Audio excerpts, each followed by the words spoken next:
Rita Marzoli and Antonella Mastro Giovanni from INVALSI. So they are going to talk us about a systematic overview of the effectiveness of teaching action in feedback literacy as a tool for preventing, tackling, and reducing implicit and explicit early school leaving factors in the national school landscape. Okay, so you have 1 minute less because the title was too long. Yes, because it's not a title, it's an abstract. You understand? Okay, you go for it. Okay. Interesting is that the title is another title in our first slide. Maybe you have noticed. Because we understand that the title is too big, and when we start to work about our systematic review, we think that for us it's better to start with a scoping review, because when we when we build the search string, for us it is not so easy, because first question that we had is we write in Italian because the context of our systematic review is only the Italian context, because we want to find all the studies,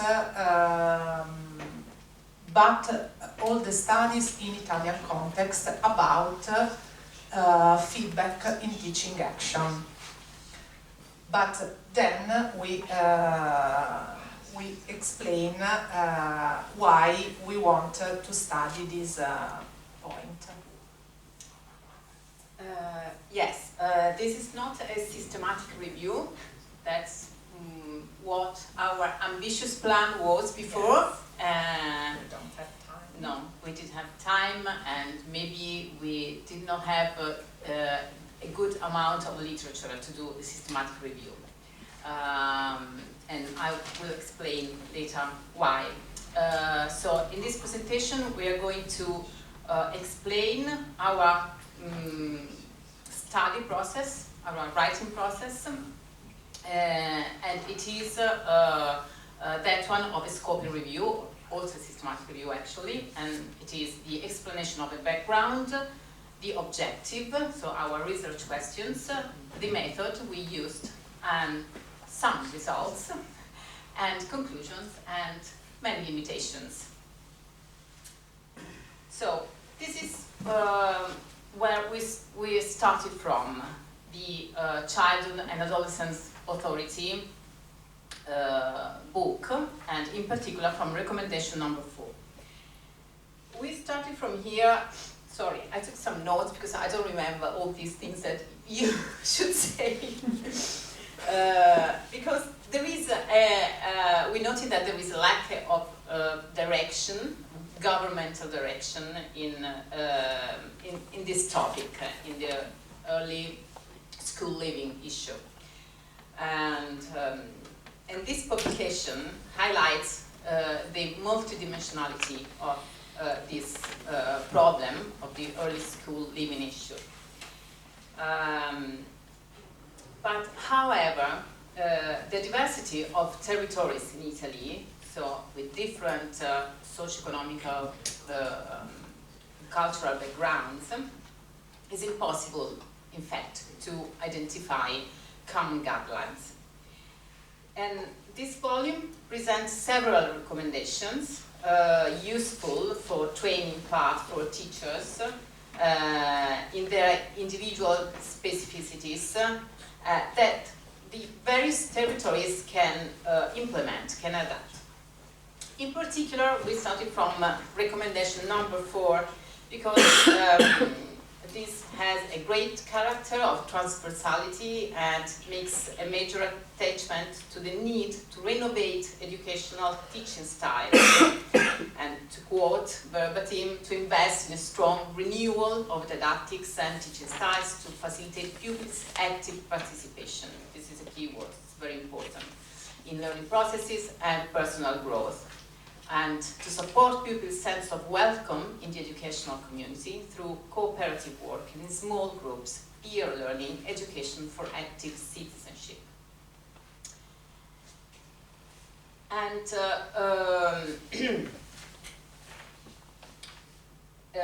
what we have to say about it's been more than 20 years that we talk about formative assessment. It's not now, it's not with the childhood authority, of course. We put this citation from Vertecchi because he was one of the first to deal with,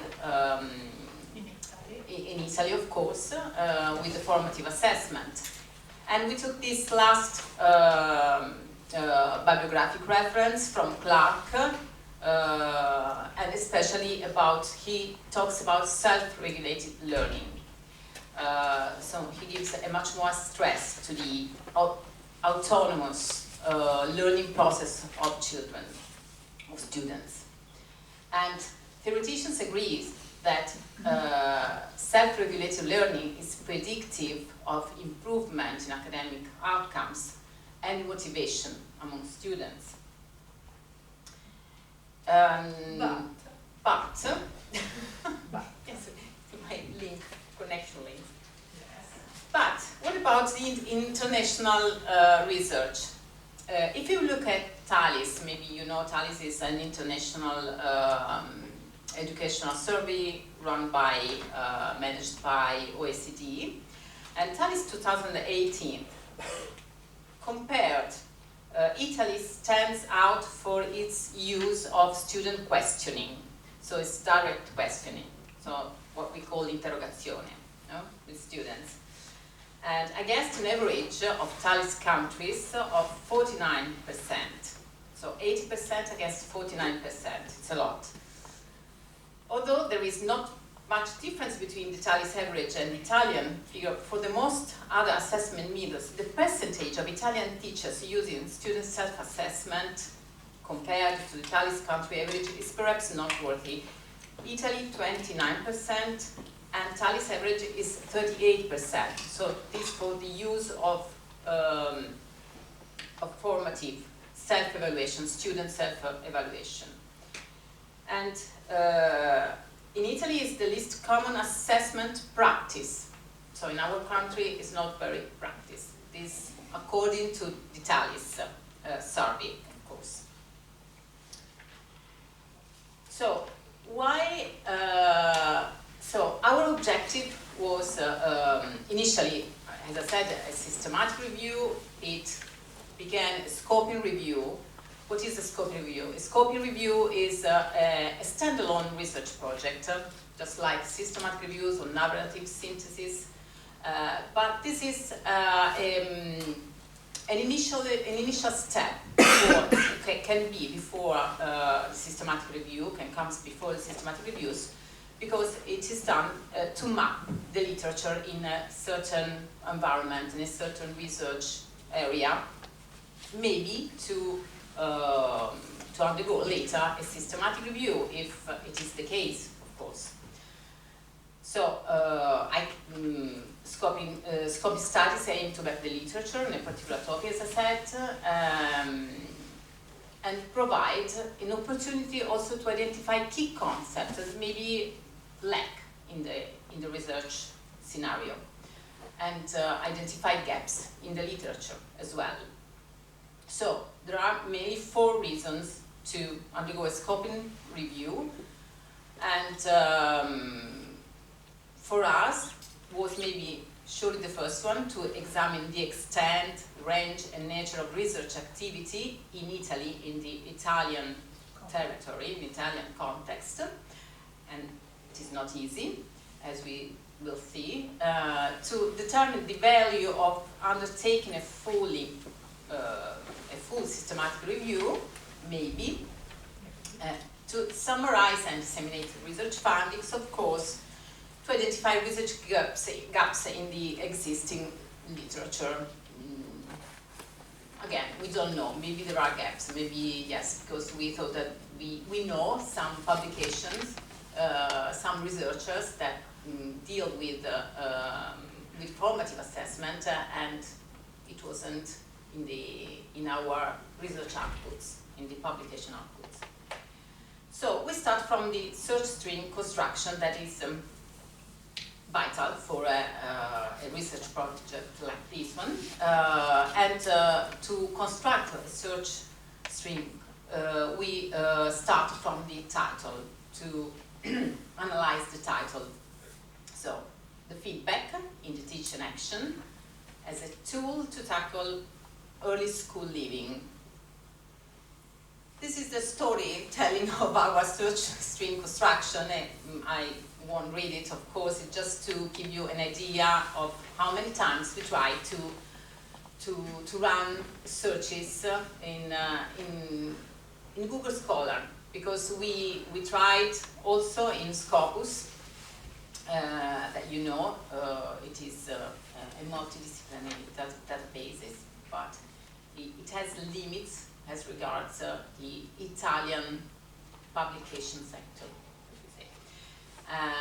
So that's why we decided to use at first Google Scholar.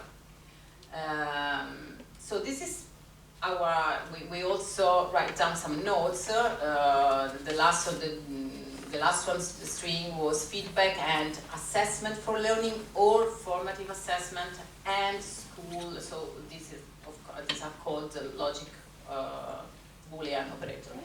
Yes, but this is the reason because at the beginning we don't know if it's better to search, to construct the string in Italian or in English, because formative assessment in general is a topic that was studied a lot also in Italy, but we don't find many study into this kind of banca dati, like Scopus. At the beginning only 20 studies, but for us it's impossible that only 20 studies is yes, okay, for the formative assessment. So we try to imagine, no, we try to identify different words and to put feedback, valutazione formativa, dispersione scolastica, feedback, valutazione formativa, dispersione scolastica, and then autovalutazione and studente. But when we use Italian, we can put this string only in Google Scholar. But Google Scholar is a search engine, not a okay, not a database. So we try to with an English word in between this context. But we prefer at the end to use for this scoping review only Google Scholar, because if we put the last string feedback and assessment for learning or formative assessment and school and Italy, in Google Scholar we find 50,000 results. But if we put the same string on Scopus, we find only 2 contributions. Only 2 is very. These 2 contributions are also in the Google Scholar, but the other contribution that we find on Google Scholar, there isn't in the other database. No, this is what you said. Yes. So we ended up, yeah. Yes. This is another part of our steps, another steps of our process for this scoping review. At the beginning, we find 137 study for the first string search, but we for our is not a complete research, because we have only 137. So we because it was in Italian, of course. Yes. The string was in Italian. Yes. So 137 for Google Scholar is nothing. Yes. Of course. So we use the last string, and we find this 15,000. Yes. It is a lot, but with Google Scholar is common practice, let's say, to take the first 10 pages, maybe, or the first pages with the most occurrences of the keywords. Okay. Okay. So this is the string we constructed in the advanced search context of Google Scholar. So back in school and Italy, with all these words with end, of course, but anywhere in the article, okay, anywhere in the article, because Google Scholar, not being a database, it has not meta searching locations, to say in a rough way.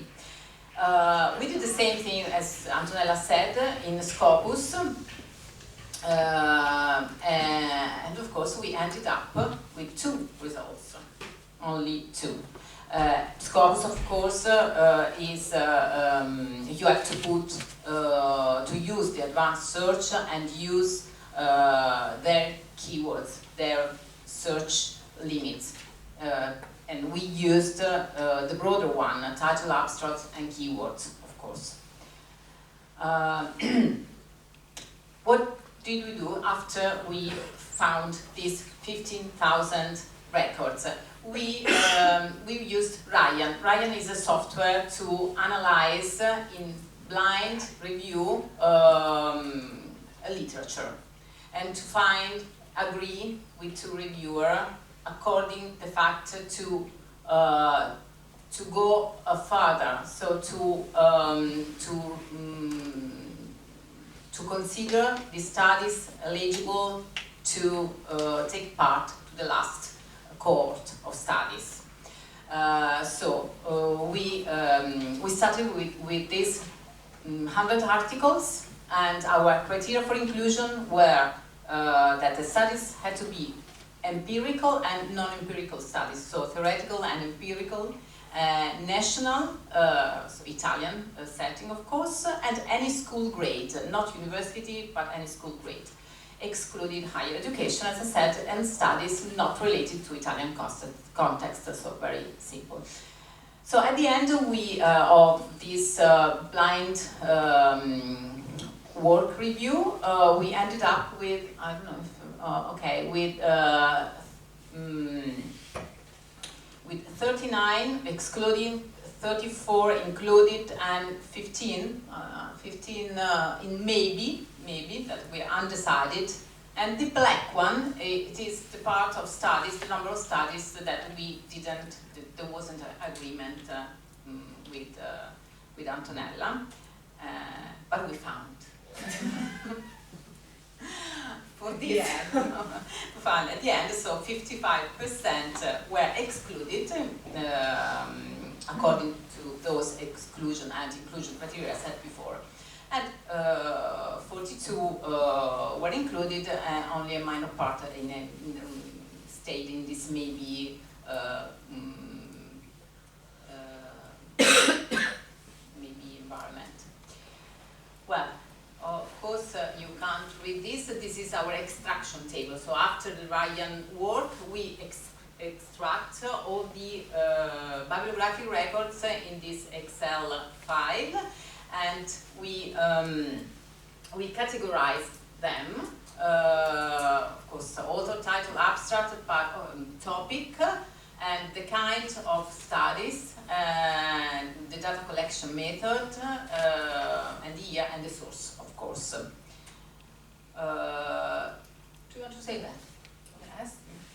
For the 37 studies that for us is included in our scoping review, we find that most of the study are from 2010 to now.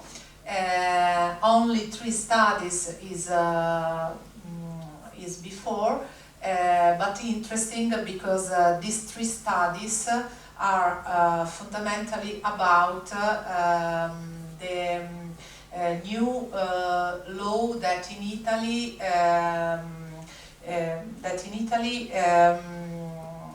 highlight the importance of the personalization of learning processes. And so we find the first 3 articles that talk about formative assessment, that is a method for have this kind of personalization.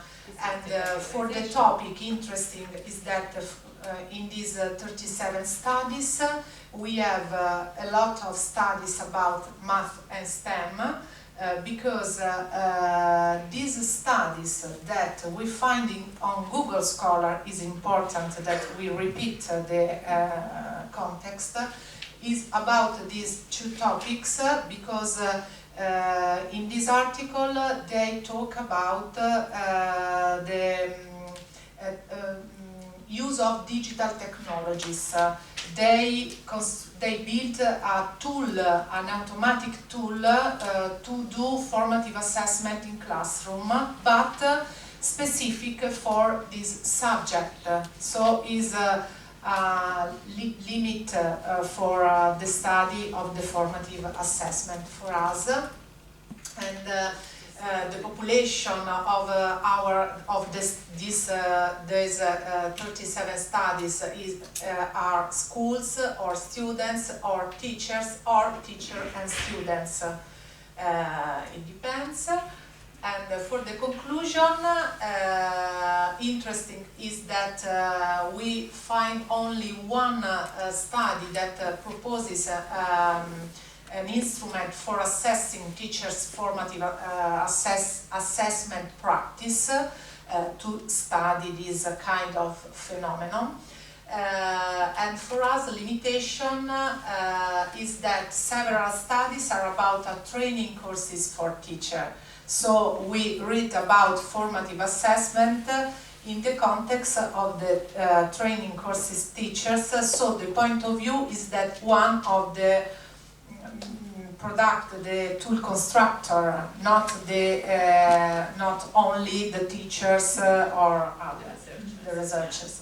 And limitation is that for us is that the string construction is applied on Google Scholar. In for the okay. These are the references and point. Not about okay. Today. For us, it's important today. For us, it's important today to remember this important day.